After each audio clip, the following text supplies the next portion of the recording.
Just a quick announcement before we get into episode 6, guys. Lots of you have come over to my Twitch channel, and it's really amazing. We're having fun playing League, and then after the stream, we play another game. We play another game just to chill out and just relax, and everyone has a lot of fun.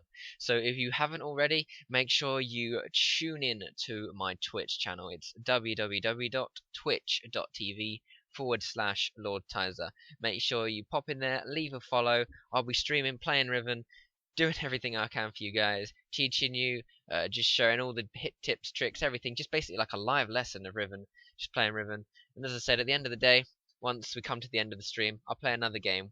Everyone just hangs out, chills. We're all here. We're all to have fun. So, as I said, make sure you check that Twitch out. Also got my YouTube. That's in the top left. But yeah, the Twitch, make sure you check it out, guys. See you then. Alright, let's get on with the episode. Welcome to episode 6 of my Riven guide. So, finally here for episode 6, which I know a lot of you have been waiting for, which is Summoner Spells, Runes and Masteries. So, let's get straight into that. Summoner Spells. You mainly always want to take Flash. Flash is amazing. As I went over in the previous episode about team fights, having Flash on Riven is fundamental, is an essential part of playing Riven. Because if you use Ghost on Riven or like 2 combat spells or something, you don't have the option to do that Flash engage, that Flash catch, that you don't have a lot of what Riven is capable of doing to actually catch someone out, insta burst someone.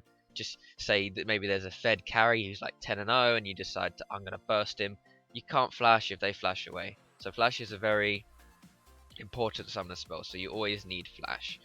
DRF doesn't matter, personal preference. So yeah, so Flash is really important on Riven. Flash is very, very important on Riven. Now, your second summoner spell. This is where it gets into if, what, and why. So, teleport. Take teleport if you're against a lane opponent who beats Riven just in general. So you could take teleport against a Renekton, or against a Pantheon, against a Lissandra. You can take teleport against a champion that you know you're going to lose the matchup. So you use teleport to help around the map, and you use teleport to get back to lane and buy your items and keep level with the lane opponent. So if you're in a losing matchup, like a matchup you know you're going to lose, teleport is a very good thing to take. It's team based as well. So if you're split pushing on the side, say there's a dragon that's spawning, their top laner doesn't have TP, he has ignite, he's top lane with you. There's a fight that breaks out at dragon, you back off, and then you can TP down to that fight where he has to walk all the way down. So you've got an advantage over him. As I said, split pushing. If you're split pushing, your team could be bot lane pushing as 4, your top lane pushing as 1. They have to send 1, maybe 2 people to you to stop you from split pushing that, which means it's a 4v4 or a 4v3 on the other side of the map, which gives your team a huge advantage in sieging and taking objectives. Quick rotations as well. If there's nothing else going on the map and you see that there's like a skirmish going on somewhere or something like that, and I don't know, there's like 20 minions at one of their towers, say an inhib tower. So there's an inhib tower where there's like 20 of your minions around it. You can TP to one of those minions, take that tower. Like it allows you to take objectives so easily if you set it up for yourself. So that's why teleport is a good thing to take. It's good if you wanted to have like a team based sort of teleport into say bot lane if they're having a 2v2, or the jungler joins in to make it from a 2v3 and a 3 into a 3v3. Split pushing. Quick rotations is if you want to take objectives that are easy to take and people are out of position or things like that. And also if you're against a matchup that you're going to lose and you know you're going to lose. So ignite. We'll move on to ignite now. Ignite is very, very solo based, solo carry based. It's basically telling your team that you're going to be in your lane most of the time and you're going to be trying to kill your lane opponent most of the time. You take Ignite if you know you can kill your lane opponent. See, so what some people do is they take Teleport if they know they can kill their opponent. They take that, so because they know they can kill their opponent without Ignite, they will use that and then teleport elsewhere after they've killed their lane opponent. But then that's personal preference. That's whether you want to kill them a lot easier, or you already know you can kill them, so teleport will help your team. Ignite is very good in partaking in, say, dueling matchups. Say, for example, Aurelia. Aurelia versus Riven is a very, should I say, very duely matchup. It's all about knowing each other's abilities and understanding who has what, and when to go in and when not to go in, when to back off, when to stay, things like that. So Aurelia has a stun. If you're lower than Aurelia's percentage health, she won't stun you. She will slow you. If you have a higher percentage health than Aurelia, she will stun you. Aurelia's use this to stun you, deal shit tons of damage, and then back off because they know that you can trade harder with just.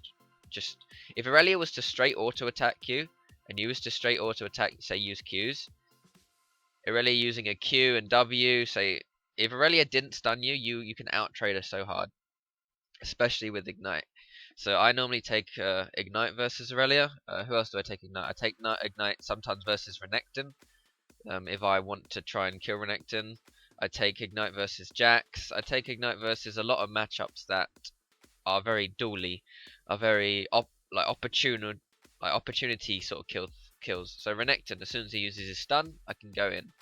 As soon as Jax uses his stun, I can go in. As soon as Aurelia uses her stun, or uses it accidentally on a minion, or slows me instead of stuns me, I can go in. That enables me to get the kill, plus Ignite, I can kill them a lot easier. Higher threat. So you're a higher threat to the enemy opponents, enemy team. They're going to be focusing you a lot more since you do have Ignite and you're sort of... Okay, but they will be focusing you anyway because you're Riven, and especially if you're fed.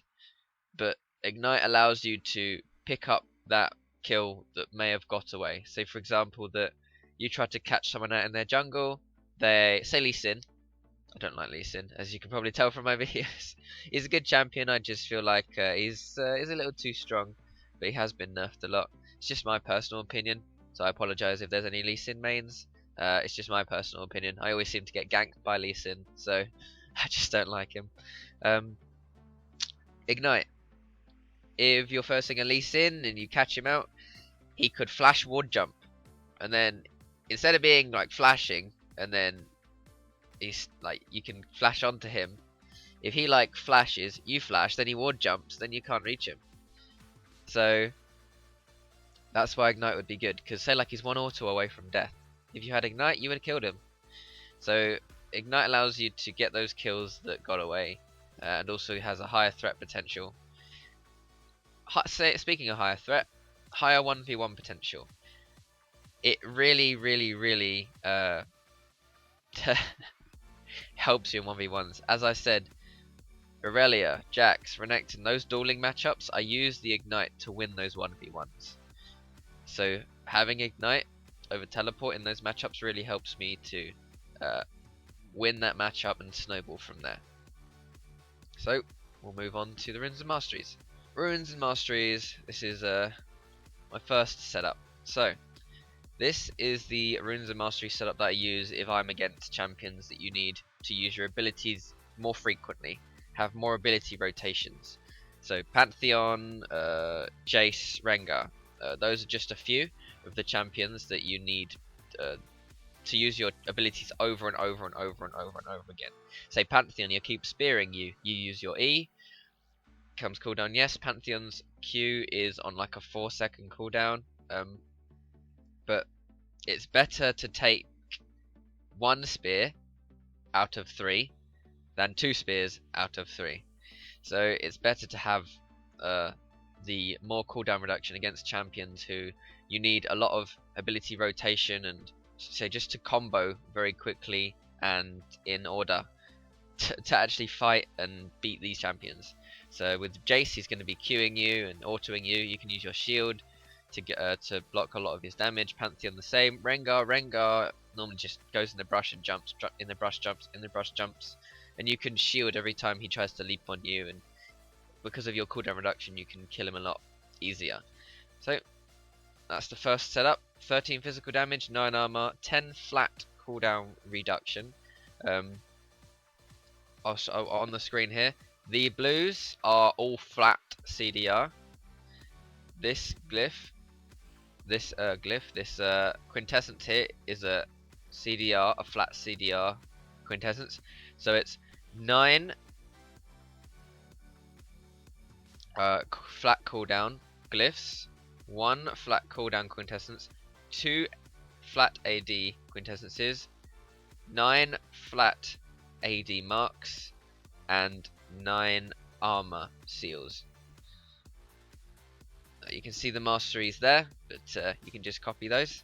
Alright, so we'll move on to the versus champs you need more AD against. So matchups that you may prioritize Q, W, and then E. So you max Q and W before you start maxing E.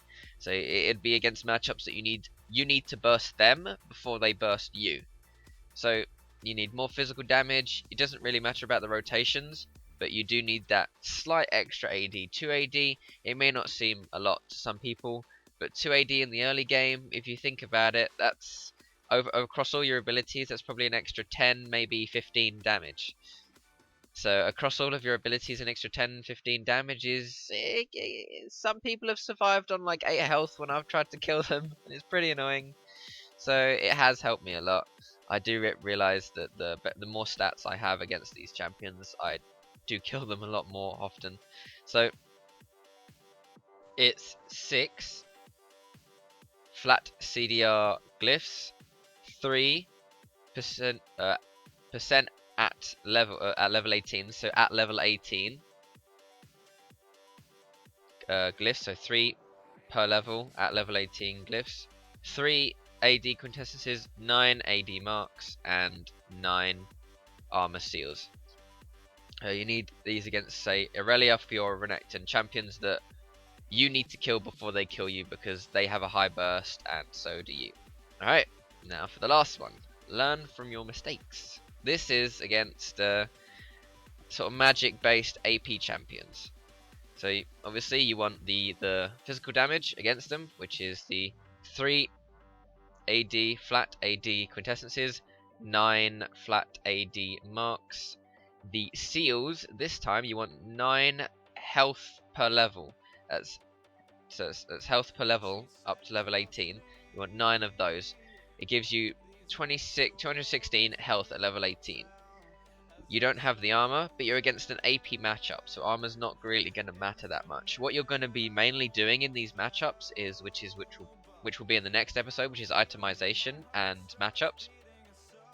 You will be going a Hex Drinker sort of 90% of the time against AP matchups.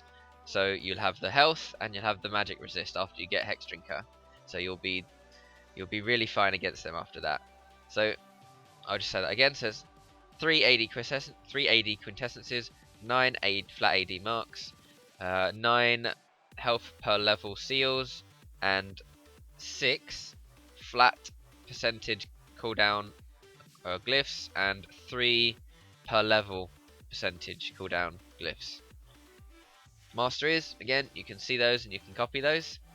So that's my 3 rune pages, and I've only got 2 mastery pages, but 3 rune pages I use for Riven in different situations. Thanks for watching episode 6 of my Riven guide. Episode 7 will contain matchups and itemization. It's going to be the last episode, guys. Like, last episode of my in-depth Riven guide. What I'm probably going to do is I'm probably going to do, say, mini videos of each matchup or something like that if people want them. I know some people have been asking for an all-round general top lane guide and things like that, but I'll just see what kind of response I get, what kind of ideas and sort of recommendations that I get, and things that people want me to do. I'll do another sort of what do you want me to do at the end of episode 7. But yeah, I'm just saying that now so everyone can start thinking of ideas and things like that. So, thank you for watching episode 6 of my Riven guide. As always, See you on the Rift.